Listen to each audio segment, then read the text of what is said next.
Hey everyone! Today in this video, I'll be reviewing book 3 in the Harry Potter series, Harry Potter and the Prisoner of Azkaban.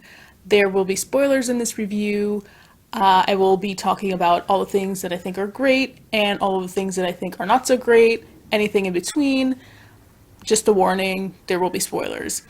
In the same vein as I have been doing in the past two videos, I just want to say that I stand with the trans community. Trans men are men, trans women are women. Anybody of any identity belongs in the Harry Potter fandom. I'm very against what J.K. Rowling has said. I think she needs to maybe brush up on the books that she wrote because, at least in the Harry Potter series, whatever she's been spewing on Twitter as of recent years just does not align with what she wrote in the Harry Potter series. All the lessons of being good and kind to marginalized people, standing up for them, fighting for their rights. Yeah, I feel like she needs to brush up on her own literature because all the transphobia that she's been spewing, all the hatred, is just out of line, and I'm firmly against what she's saying. I am pleasantly surprised by just how much I enjoyed this reread. I have always liked Prisoner of Azkaban, but you know, like always, whenever I reread this book, I get a little bit nervous that it's not going to impact me as much as it did the last reread. And by now, like, I know all the twists, I know all the turns. Nothing is really gonna wow me or take me by surprise. But you know what? It kind of did. Not so much in the twists and surprises, but I was just so impressed with how much this book holds up. Even today, no matter how many times I read it, this in fact is my first edition of the book. You could probably tell because it is completely fallen apart. This has been fixed in the past with glue, with tape, but clearly that didn't work out too well in the long run because it's fixed for about a few days and then I reread it and then it's damaged again. So this is a very beloved book for me, and I have to say, with this, series of rereads that I'm doing, book 3 right now is in first place. It's top tier right now. I'm maybe at the end of, this reread of the whole series, I might do a tier ranking video, and just, I guess, a sneak peek of that right now, as of, book 3, I have to say, Prisoner of Azkaban is in that top tier. I have to start by saying that the craft in this book really impressed me this time. I think this is the book where the writing, the prose, the style, the voice becomes much more assured. I think it's found its place, its balance of humor and the dark themes and the lighthearted sort of whimsy, magical moments. I think the plot is tighter. I think the pacing works.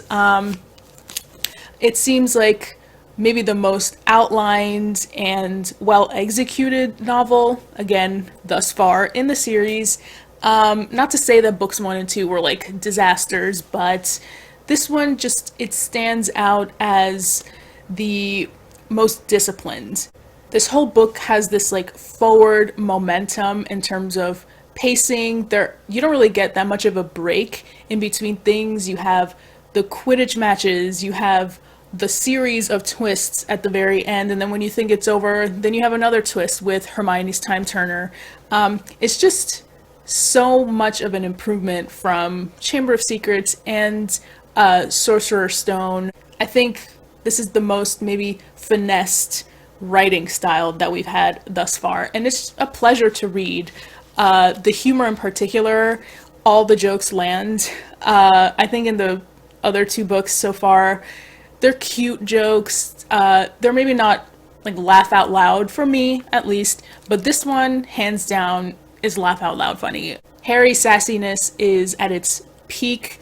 It is brilliant. Just one example of this is on the very last page of the book. Now, I loved these scenes at the end where Harry reunites with the Dursleys, and up to this point, he's always threatened them with like exposing his magical side to the muggles or to anybody that they associate with. That would be the worst thing that could happen to them, obviously. And so he's always joking around, sort of taking advantage of the fact that they don't really know the exact rules at Hogwarts, or, you know, in the wizarding world, that underage wizards cannot actually do magic outside of Hogwarts, outside of school.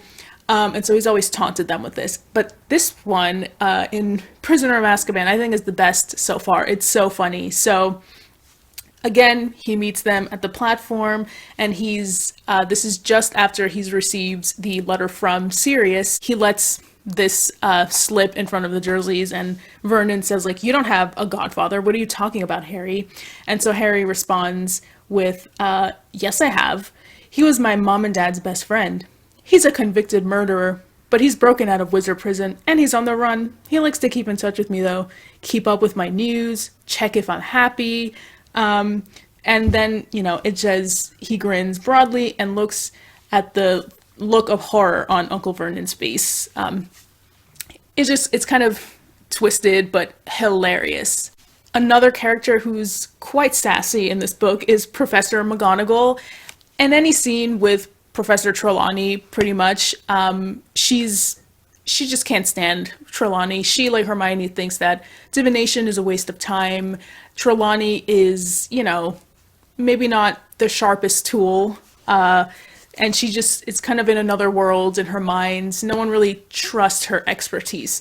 And so in a scene on page 229, both professors are together, and Professor Trelawney says, and here she's referring to knowing that Lupin is sick for the month. So she says, "Certainly I knew, Minerva, but one does not parade the fact that one is all-knowing. I frequently act as though I am not possessed of the inner eye, so as not to make others nervous." "That explains a great deal," said Professor McGonagall tartly. And then Professor Trelawney's voice suddenly became a good deal less misty. "If you must know, Minerva, I have seen that poor Professor Lupin will not be with us for very long. He seems aware himself that his time is short. He positively fled when I offered to crystal gaze for him." "Imagine that," said Professor McGonagall dryly. And now, stepping away just a bit from the humor, I do want to, of course, talk about Hermione. I've always loved Hermione in the books. Up to this point, she's been kind of just the intelligent, clever, logical one. But in this book, and I love this about this book, we see Hermione get challenged a little bit. We see her worldview expand also. We see that she's clearly learned a lot from her time in Chamber of Secrets, whereas in her second year, she sort of had this, you know, dumb, young crush on Gilderoy Lockhart. She then realizes she's confronted with the fact that he's a fraud, he's a fool, he's a cheat, he's a liar. And, you know, from moving forward, she sort of isn't so open to trusting all the professors. She's not just blindly seeing an educator and thinking, "Oh, they are wise, they know exactly what they're doing, they're the experts, therefore I have to listen to them." She questions that a little bit. And this is the case with Professor Trelawney. Like I said, like McGonagall, Hermione does not care for divination, does not care for Professor Trelawney, her craft, nothing. She thinks it's a waste of time. And I love the scene where, gosh, I don't know if it's Lavender Brown. It's kind of a tertiary character, no offense to those characters, but I think it's Lavender Brown's bunny that dies, and Lavender's like crying, and in a lesson, a divination lesson a few weeks prior, Professor Trelawney told Lavender, I'm just going to go with it being Lavender. Sorry if it's not actually Lavender. But Professor Trelawney made the prediction that some event, somebody will be lost on October 16th. And that day was when Lavender's bunny died, and she was absolutely devastated, but she pointed out, like, oh, it's exactly what Professor Trelawney stated that would take place at this time. And Hermione the whole time is just prodding Lavender with very rational questions, like, well, if you're so surprised, you know, does that mean that you were actually expecting this? Like, was the bunny old? was the bunny young? If it was young, then why would you expect it to die? So this whole time she's just fed up with her fellow classmates, again, blind belief in things and structures that are pretty fragile and baseless. And yeah, she's learned from her mistakes and she's growing, we see in this year. She's really putting what she learned into use. Another way that she's challenged and that her worldview is expanding for the better is in how rigid she is in regards to rules and the law. Once again, she's just been taught, like all of us have been, that those in power, those in government, they're there to do good. They have they have all the good intentions to do the good thing for everybody. They're the ones in charge of the justice system. So, if the law says this is going to happen and there's no evidence to prove that somebody is guilty, then of course the innocent person will go free. Nothing's going to happen to them. But in this book, Hermione sees that actually, no, the government, law officials, politicians, they don't always have people's best interests at heart. Sometimes they just do what's most convenient to them. Sometimes they're hypocritical. One moment they abide by the law, the next they make an exemption. Innocent people often are put into jail, as we see with Sirius Black, and we almost get a very innocent creature being executed. And so we get that moment where Hermione, like, again, she's so convinced, like in the case of Buckbeak, he cannot possibly be executed, right? Because he's innocent. He's not a violent animal at all. He's totally loving. He didn't do anything wrong. It was really Malfoy's fault for egging Buckbeak on. So obviously, those in government are going to see that there's no way that he's going to be executed. And then you get the scene where, in her mind, at that moment, she thinks that he is in fact executed. As we know, he's not, because they save him with a time turner. But she's crushed at that moment. She cannot believe that those who are in power, in the position to do good, didn't do it, even though all the evidence was against them. So again, it's like her innocence being chipped away a little bit. And because it's Hermione, she's going to remember this and use that moving forward in the story. We also see this not just in these macro examples like the government and the law and the good of the world, but also in smaller ways. She slaps Draco Malfoy. I think it's well deserved. I mean, violence is never the way, but Draco's just a bully and he was being extremely annoying. She just followed her impulse. That's something else that she's learned, to not just overthink things and plan and just follow the rules. Sometimes it's okay to just let go and do what's impulsive. Sometimes it's freeing. She also does this when Harry and Ron need the invisibility cloak, which Harry had left near or in the statue of the One-Eyed Witch. And they're arguing, like, who's gonna go get it? I forgot it back next to the statue. I can't go back out again because if I get caught, they're really gonna do me in. Like, I might get expelled. This is terrible. And Hermione's just like, okay, where is it? She goes, in 15 minutes she comes back. She gives them the invisibility cloak, and Harry and Ron are just like, oh my god, like, what's gotten into Hermione? And she's like proud of herself for essentially breaking the rules and just doing something daring, just doing something that she wanted to do in the moment without like thinking of it for too long beforehand. It's a freeing thing, and I think this is just such a good book filled with great Hermione moments. She totally gets a chance to grow. And I have to say that I love the pairing of Crookshanks and Hermione. They're perfect for each other. Hermione is one of the cleverest students at Hogwarts, and of course she gets the cat that is, according to Sirius, one of the smartest cats that he's ever met. So yeah, match made in wizarding heaven. Ron also gets his moment to shine a bit. In this book, he sort of lets go of his lazy student vibe That's just kind of who he is. He hates doing homework. He doesn't read for fun like Hermione. He gets by basically. But in this book, he really challenges himself and helps research trials to help Hagrid hopefully win his case against the Ministry of Magic, essentially, to save Buckbeak. So it's him rising to the moment, really going above and beyond in an area that he doesn't always excel in, which is like school or research. He's doing it to help his friend. That shows that he's also willing to learn and to grow, even though he's still too proud to outright say that he's been an idiot the whole book. He's been mean to his friends, particularly Hermione.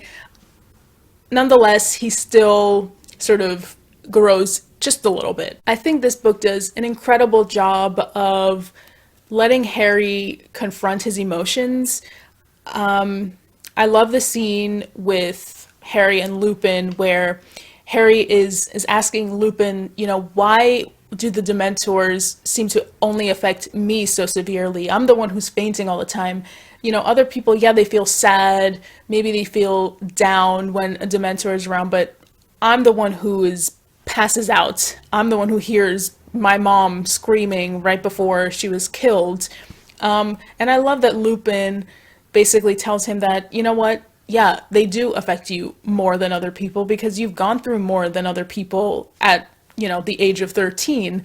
And it's perfectly normal to feel emotional and sad. And there are ways that we can cope with these strong emotions. In this case, it's the very convenient Patronus charm and also chocolate, which is just a nice little detail. And similarly, in the real world, there are ways to cope with mental health issues. You have clinical help, therapy, you have medicine, you also have, just a strong support system. So I think it's a great moment for Harry to learn that it's okay to process everything, because he hasn't really had a moment to sit, stop, and think about everything that's happened to him so far. He's gone through a lot. Quidditch was amazing in this book too.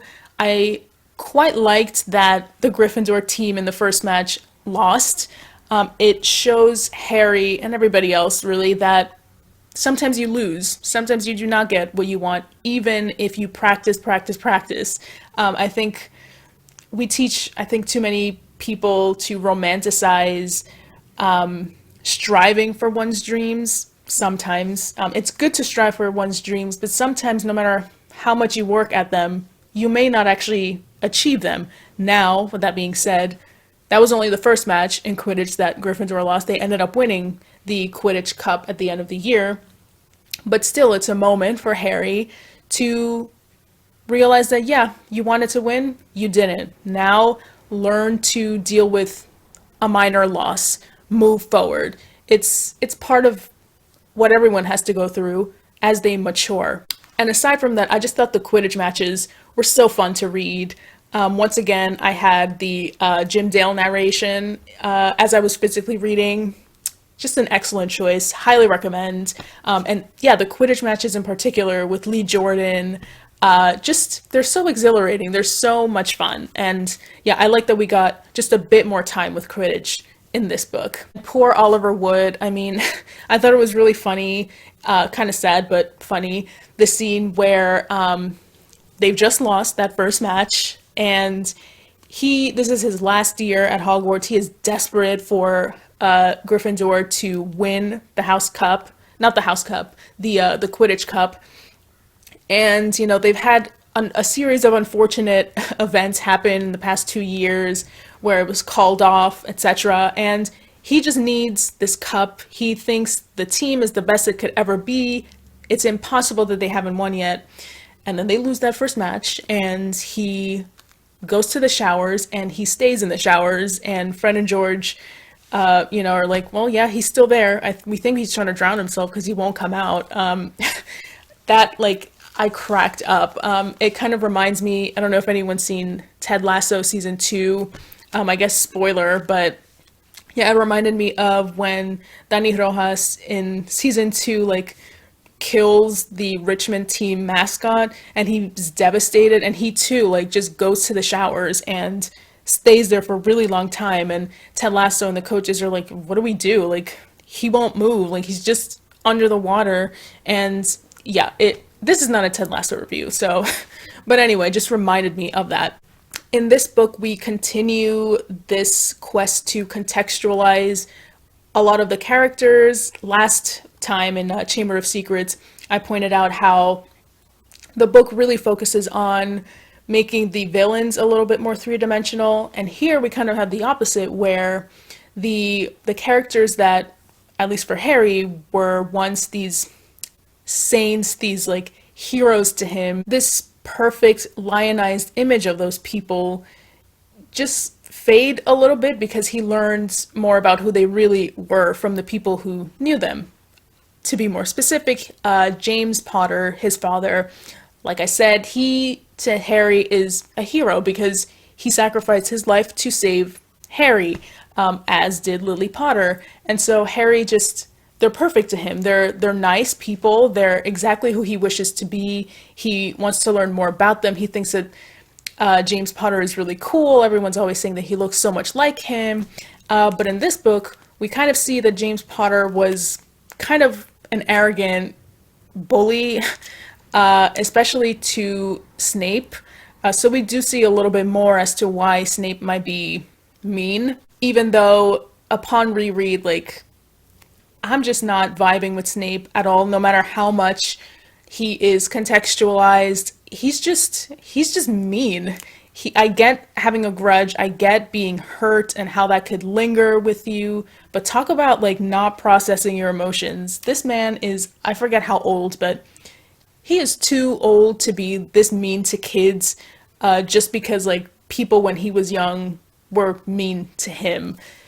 But anyway, back to James Potter. To be more specific about his bullying, he basically almost killed Snape by leading him to the Shrieking Shack, where Lupin famously transformed into a werewolf every month. And he has a bit of a redemption, James, by changing his mind at the last minute and warning Snape that actually they're trying to trick you. Sirius is trying to play a joke on you. Just go back, because if you don't, you're gonna die. And I guess I'm supposed to maybe think better of James, but that's just not something that you do. I'm sorry. I just don't see how it was ever a joke. Same goes for Sirius. Sirius seems more of the instigator of these kind of pranks and jokes and stuff. But yeah, I don't really let that slide. And so for Harry, he's confronted with who he thought James was, with this new version of him that he kind of can't reconcile. It's hard for him. We also see this contextualization with Peter Pettigrew, not in the same way, but I do have to say that whenever I read this book and we see how Peter Pettigrew was when he was younger with Sirius, Lupin, and James, I sort of pity him in a way, not fully, but I do, just because he just seems so desperate for people to like him. He wants friends. He's willing to kind of do anything to be in their good graces. He thinks they're really cool, so he wants to kind of do whatever they want to do and tag along with everything. And to be honest, I kind of think that the others know that and they take advantage of that. But that's no excuse for what he ultimately does, which is betray these people and essentially send Lily and James to be slaughtered. So it's no excuse for that. But yeah, I don't know. There's something about him that's kind of pitiable and sad and pathetic. Even Harry says that. I think another thing that the book does really well is in the parallel between Hermione and Peter Pettigrew in the sense of their secret keeping. Obviously, Peter betrayed his friends. He's what happens when you don't have that loyalty, when you don't have a good cause to fight for, when you aren't brave, when you are selfish in the long run. And Hermione is a perfect example of somebody who is loyal, who succeeds at keeping a secret. It's not until the end of the book where she has to confess that she's been using a time turner that she does. Even to her best friends, she kept her word. So it just gives us an into more of her character and how, yeah, loyal and reliable she is to her friends around her and to the story. The other parallel is with Peter Pettigrew and Neville Longbottom. I sort of picked it up this time around in this reread. I forgot that apparently Peter Pettigrew looks exactly like Neville Longbottom. And I think it's almost like a warning to the reader and to people of who you can become if you become so fearful that you just betray everyone around you. Neville is what happens when you are brave. Neville is what happens when you stand up to the people around you who are threatening you and making fun of you. Peter Pettigrew is what happens when you become a coward and you give in to what they say out of fear. The last thing that I want to gush about, there's a long list of things that I could say, but I again don't want to make this video way too long. But it's the history of the Marauders. I love it. I hope someday in the near future that we get a Marauders backstory, origin story, either a series. I would prefer a series because I feel like you just get more time to linger with the characters in those. Or a movie. I'll be fine with a movie too, just anything. I love the story, the backstory of, how they built or they planted the Whomping Willow just when Lupin went to Hogwarts, how there's this underground tunnel that leads to the Shrieking Shack, how Lupin goes to the Shrieking Shack every month to transition, and so he's there so he doesn't cause harm to other humans. And I think it's really sweet that Peter, James, and Lupin choose to become animagi just to be of comfort to Lupin when he turns into a werewolf. Yeah, I just think it's sweet, and that just, it all makes sense. It's also clever. I think it's brilliant. On to a few things that I did not totally love. And I'll start with McGonagall's response to Neville. After Neville very unfortunately misplaces the list of passwords to the Gryffindor common room, which he then he misplaces, and then Crookshanks finds it, and then Crookshanks gives it to Sirius, who then uses it to get into the Gryffindor common room, and all of that. So McGonagall, her response is to forbid Neville from ever visiting Hogsmeade for the rest of the year, and from giving him the password to the Gryffindor common room, which it seems rather draconian and unnecessary, because how is the solution to, in her mind, a mass murderer being allowed into the Gryffindor common room, into Hogwarts, the school, how is the solution to this to then leave one student stranded outside of the common room for, this supposed mass murderer to come and get him? He's loose in the hallways of the school. Is this really the time to not allow one of your students to be safe in the common room? I don't know. It doesn't seem like a McGonagall thing to do. She's strict, but she, to me, has always been understanding and sympathetic towards her students. I don't know. It was out of character for her. Another part of this book that still, no matter how many times I reread, just doesn't make sense to me. And I have seen and read Reddit forums where people give their defense of this and explain why it does make sense. I just disagree. It's Professor Lupin's defense against the dark arts syllabus. I'm sorry, but it just seems like Care of Magical Creatures class. Yes, maybe it's that these creatures are dark creatures and they're learning how to defend themselves against them, but I don't know. Creatures are not arts to me. They're, if you want a class where you learn about magical animals, teach them in a class about magical animals. Grindylows fit into that. Kappas fit into that. Yeah, and I don't love the idea that like only docile, soft, innocent animals are worthy of being taught in a magical creatures class. Yeah, to me, Defense Against the Dark Arts was always like charms and spell work to defend yourself against dark things. Yeah, Lupin's not teaching that. He's teaching Boggarts and, like I said, Grindylows and Kappas. It doesn't add up. And then what makes it worse is, so it's the scene where Harry is asking Lupin to please help him defend himself against Dementors because he can't take it anymore. And Lupin, the professor of Defense Against the Dark Arts, says to Harry, "Oh no, I can't really do that. I'm no expert in fighting off Dementors." It's like, if there's a professor at Hogwarts who should be an expert, it's probably you, Lupin, Mr. Defense Against the Dark Arts professor, Like, what is wrong at Hogwarts? Like, these professors don't know what they're doing or something. I mean, he is the authority. He is the Defense Against the Dark Arts teacher. If it's not him, who's it gonna be? I have to mention the Ron and Hermione fights that happen throughout this entire book. Ron just got on my nerves. I can sort of understand if your pet rat and your friend's new cat are clearly not fans of each other, and then all of a sudden the rat goes missing and the cat is kind of also MIA.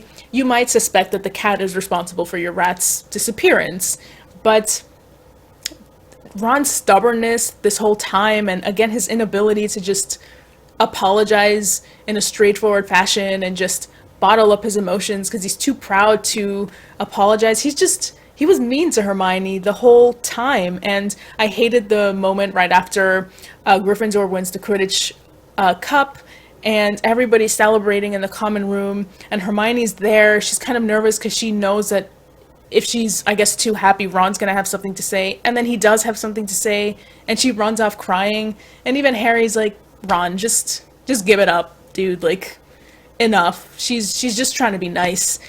She just had everyone's best interest at heart. Yeah, Ron just really got on my nerves. Another thing, it's a little lighter than everything else that I've mentioned so far, but it's when Hagrid says that he's going to book 2 seats on the night bus for him and Buckbeak to go to London for their hearing. Hagrid, like, I love you, but how's that gonna work out? Can Buckbeak even fit on the night bus? Maybe that's the joke. That's supposed to be like a joke, but no, you're not getting on to the night bus. Buckbeak or you need to really find another way to get to London. And then the rest of my nitpicks all surrounds the climax Shrieking Shack scene, where all the twists are revealed. I do like the twist, but I have to say, things start to get a little repetitive quickly during that climax. Namely in the revelation that Scabbers is Peter Pettigrew. Now what I find repetitive is that, okay, Ron, Hermione, and Harry are shocked. No, this cannot be Scabbers. And then Lupin and Sirius would respond by saying, no, it is because of this, and that. And then Harry, Ron, or Hermione would again respond, no, that cannot be the case. This is only Scabbers. This is a rat. Like, there's no way that this could be Peter Pettigrew. That's impossible. And then Sirius and Lupin would proceed to re-explain that it is Peter Pettigrew because of this, and that. To which Harry, Ron, and Hermione would again respond, impossible. It cannot be Scabbers. And it's like, okay, it's Scabbers. Like, we need to move on from this point and stop just repeating the same stuff. Let's keep the momentum moving. Let's keep moving on with the scene. I just thought that back and forth, it went on for too long. And much like in Chamber of Secrets, we have the action paused for a bit for a moment of exposition and backstory. Annoying, right? Unrealistic. I will sort of let it slide a little bit for Prisoner of Azkaban, only because it seems to be self-aware that it's doing this. There are a few moments where Sirius keeps interrupting Lupin to tell him, like, essentially, why are you stopping this now? Let's kill him now. Like, enough of your backstory. And Lupin just says, no, like, they need to understand why we're doing this and what's going on. And Sirius is the one impatient, like, trying to just kill Pettigrew already.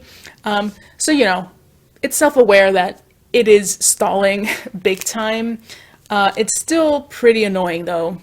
I think there has to be a way that an author can accomplish this of, letting the villains up to this point, letting them have their moment to explain their plan or explain what's going on without it just stalling the action. I think there has to be a way. But anyway, this book doesn't totally accomplish that, but still, I'll let it slide a little bit because it seems to be aware of what it's doing. Oh, and one thing I hate to this day, is how Lupin and Sirius bind Peter Pettigrew. I get that they want to kill him. I get that he made the ultimate betrayal and sent his friends to death. I'm on board with that judgment of him. But I thought binding Lupin like an animal was disgusting when Snape did it just moments prior to when Lupin and Sirius bound Peter Pettigrew also like an animal. It was also sort of worse because he wasn't just bound. It said that he was gagged as well. Yeah, no. I'm surprised that Lupin would be okay with this because just moments before, like I said, Snape did this to him and he hated it. Not the gagging part. And even Snape knew not to really gag Lupin, just to bind him. It's cruel and unusual punishment that maybe fit Sirius's anger and passion. Like, he seemed like he was ready to kill Peter, but Lupin had his reservations. I don't even understand why Lupin, up to the point where, the climax happens and Sirius tells his side of the story, I don't get how Lupin, up to that point, thought that Sirius was the one who betrayed Lily and James. Peter was the one, he was the odd one out in the friend group. Like, he was the one who didn't fit in. So why Lupin would immediately believe that Sirius was the one who betrayed the Potters and then killed all the Muggles, if that was so out of character for Sirius, but would maybe sort of fit in with a coward like Peter. Yeah, I don't get it. It doesn't totally make sense to me. Also, something that didn't really add up was, Lupin and Sirius's plan is to take Peter Pettigrew to the Dementors to then do whatever they want with him, potentially take him to Azkaban prison. But as we learn from Sirius, apparently transforming into an animal allows you to escape Azkaban prison. What's the difference now if Peter goes to Azkaban? Isn't transforming into a rat much simpler than turning into a dog? Isn't it going to be easier for a rat to escape from their prison cell than Sirius did when he was a dog? Like, I don't know if we're supposed to assume that maybe if they capture Peter that now they will put him on the registry for Animagi. I don't know. None of that is said explicitly in this book, so because it's not said, it just doesn't totally add up. So yeah, I think that's all for my review of Prisoner of Azkaban. Thank you so much for watching. I really had a blast rereading this. Like I said, right now, this is in my #1 spot for my favorite in my reread so far. Next up, of course, is Goblet of Fire, which I haven't read in quite some time. So I'm really looking forward to that. And yeah, like and subscribe if you so wish. And let me know what you thought about, what I loved, what I didn't like. Let me know what you loved and potentially didn't like about this book. Yeah, thank you so much, and see you next time in my Goblet of Fire review. Bye!